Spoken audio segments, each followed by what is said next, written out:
প্রকৃতির ফুল থেকে তুলে আনা সবুজ মটরশুঁটি দিয়ে আজ বানাবো মটরশুঁটির জেলি এবং মটরশুঁটির পেস্ট।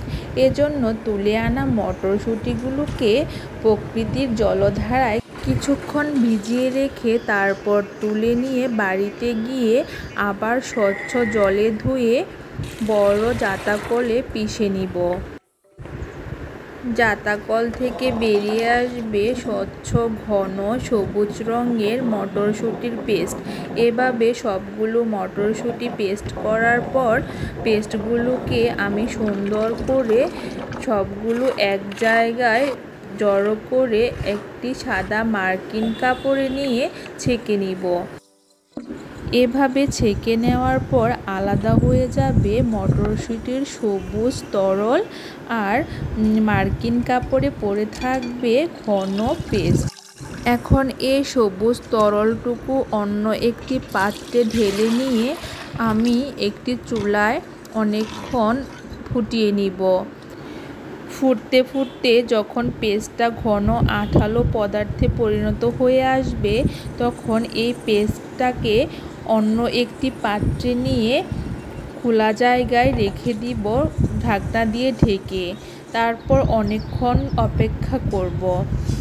এরই মধ্যে শুকনো পেস্টগুলোকে অন্য একটি পাত্রে নিয়ে ভালোভাবে ভেঙে নিব এবং এর সাথে মিশিয়ে নিব চিনি, অলিভ অয়েল এবং মধু। সবগুলো উপাদান একসাথে মিক্স করে নিয়ে আমি কিছুক্ষণ এটাকে রান্না করব। রান্না হয়ে আসলে যখন দানাগুলো আঠালো পদার্থে পরিণত হবে তখন এগুলোকে আমি সুন্দর ছাঁচে ভরে আমার পছন্দ মতো কেক তৈরি করে নিব। এভাবে পরপর কেকগুলোকে ছাঁচ থেকে বের করে এনে কলা পাতায় ভালোভাবে ডেকোরেট করে নিব। এতে কেকগুলোর সৌন্দর্য একটু হলেও বেড়ে যাবে।